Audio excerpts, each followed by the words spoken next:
If one accomplishes some good, though with toil, the toil passes, but the good remains, as the lesser-known Stoic Musonius Rufus wisely observed. Such wisdom emphasizes the enduring importance of our decisions long after ephemeral moments have passed. Let's dive into these lessons, charting a course for a life lived with intention and clarity. As men negotiate the complexities of life and societal expectations, some lessons emerge belatedly, leaving traces of reflection and contemplation. Drawing from Stoicism, we'll explore 7 essential lessons that many men often recognize too late. These insights, when grasped timely, can turn challenges into victories and regrets into pillars of growth. Before we start, if you could please like the video, that would enable me to continue sharing the Stoic philosophy. If you haven't already, please subscribe and act now so you don't miss any videos. The first lesson is called The Power of Now. Picture yourself standing by a riverbank, and the water is the moments in our lives. Some are crystal clear memories, while others are muddled by regret or fear. A lot of us end up waist deep in this river, frantically clinging to the past or the unknown future. However, in the process, we frequently overlook the present moment, the water that is right in front of us. A musician on stage may falter in the present if he is worried about a difficult section ahead of him or fixated on a past mistake. His best performances occur when he is completely in the moment, feeling every note and vibration of the instrument. Marcus Aelius once described time as a sort of river of passing events, and strong is its current. This current is the relentless march of time, which we cannot control. Like this musician, we have the best experiences in life when we are totally present, lost in the present. Consider a meal you recently had that you truly enjoyed.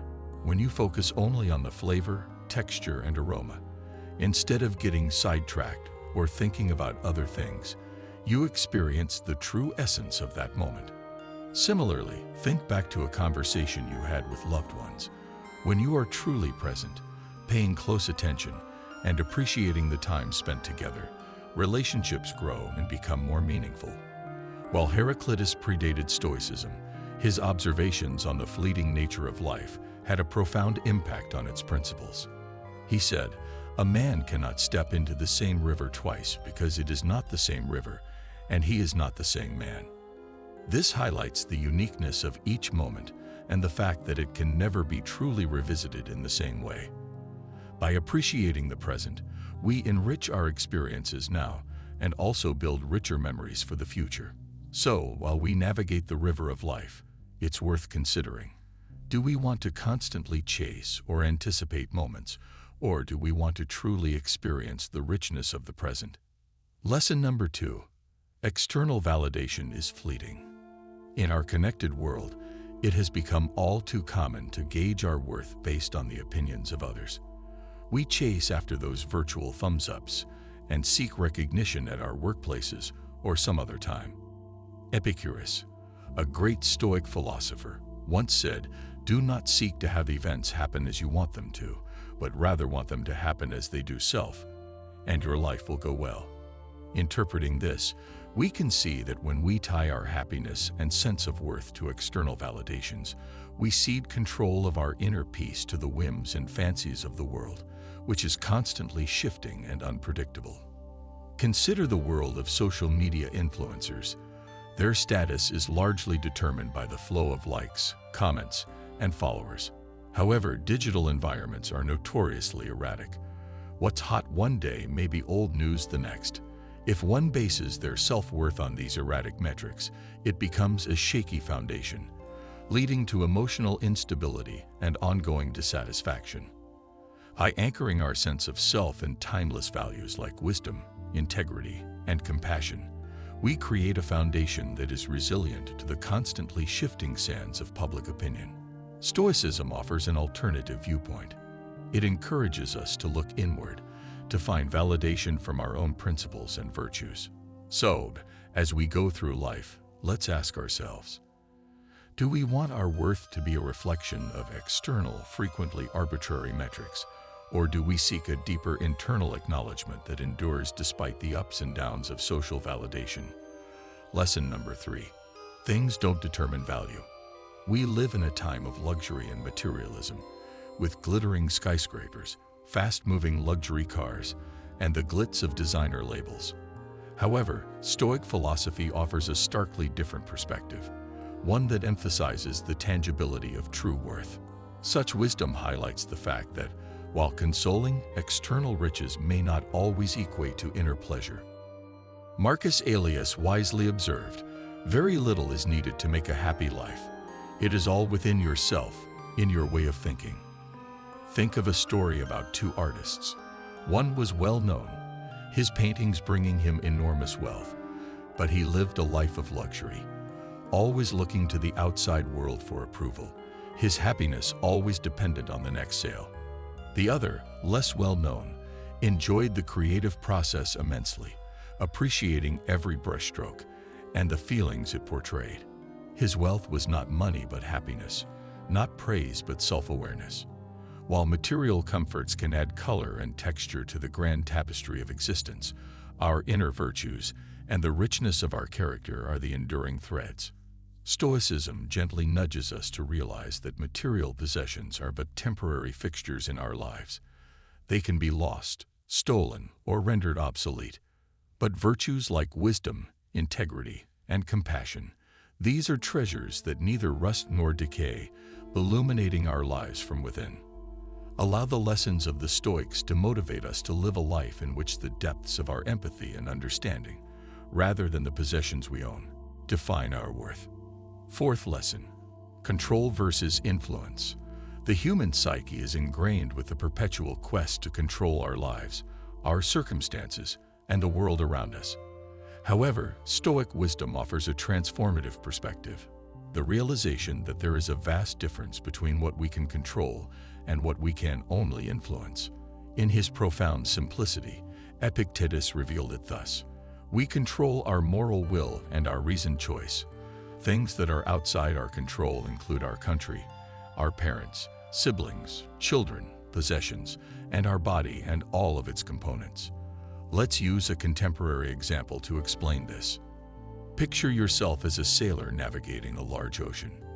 You can control your ship's direction, speed, and maintenance.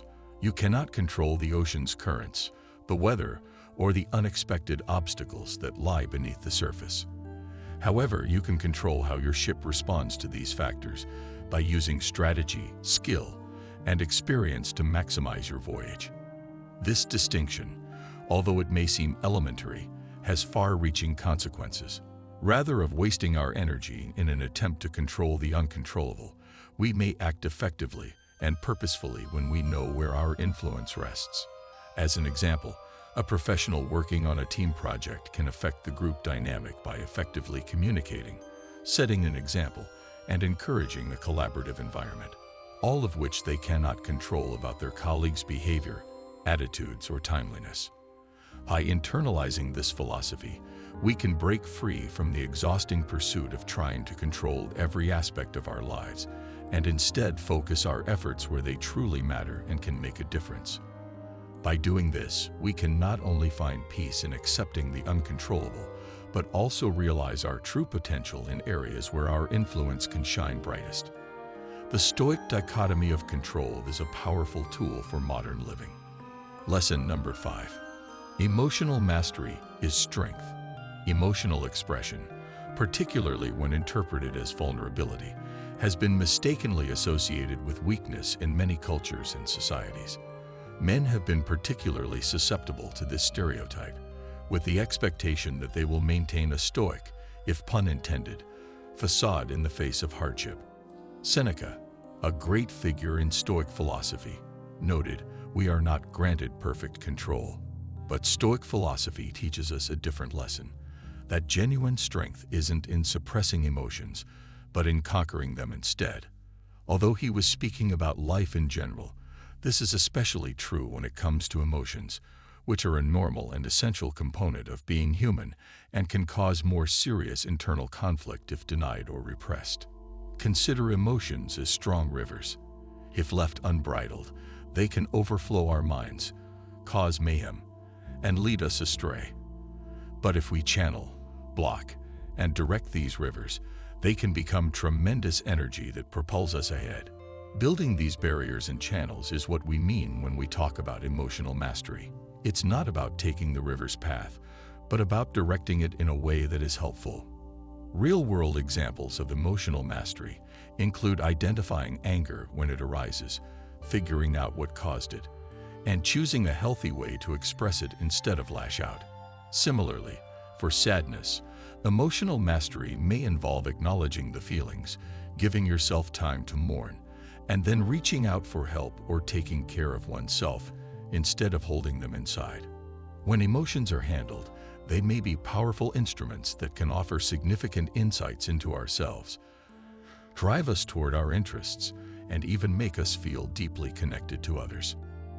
Marcus Aurelius often emphasized the idea that our power lies not in avoiding adversities, but in the way we encounter and mold them. Therefore, Stoicism serves as a reminder that emotional mastery is not about suppressing our emotions, but rather about recognizing, honoring, and utilizing them.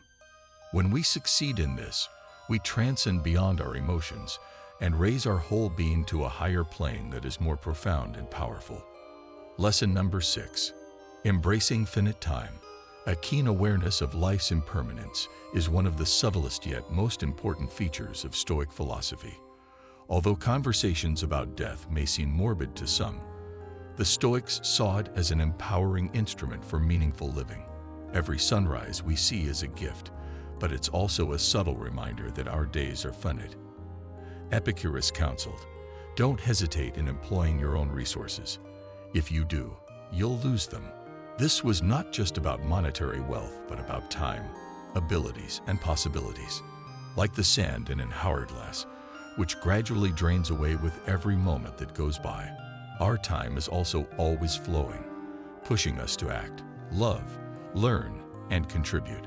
This isn't a reason to panic, but rather a spark for meaning and purpose. Seeing that our time is limited forces us to focus on the important things in life, eliminating the fripperies and emphasizing the important things. This has real-world implications for the decisions we make every day. Do we spend endless hours on activities that provide fleeting enjoyment but have no lasting worth? Or do we devote our time to projects that uplift our spirits, strengthen our minds, and enrich our souls? Are we creating lasting memories with our loved ones and leaving enduring legacies? You could leave life right now. Let that determine what you do and say and think, pondered Marcus Aurelius. This wasn't a depressing call to pass away, but rather a lively call to live in the moment, be real with one another, and act with integrity and urgency. Accepting that time is limited makes us not only effective planners, but also prudent custodians of our existence. Each choice we make is considered carefully, and each moment is imbued with meaning. In this attentive condition, we are in harmony with the Stoic ideal, creating a life that is not only lengthy but also profound and meaningful. Lesson 7. Constant self-improvement. At its foundation, Stoicism is a philosophy of personal improvement. Although Stoics accept that life presents obstacles and outside forces, they firmly believe that every person has the ability to develop, adapt, and improve themselves regardless of outside circumstances. Seneca famously said, "As long as you live, keep learning how to live."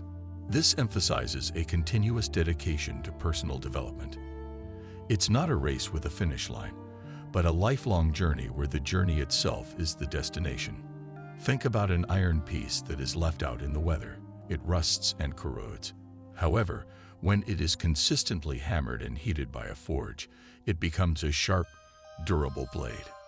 In a similar vein, our minds and character can stagnate and deteriorate if they are not carefully tended to.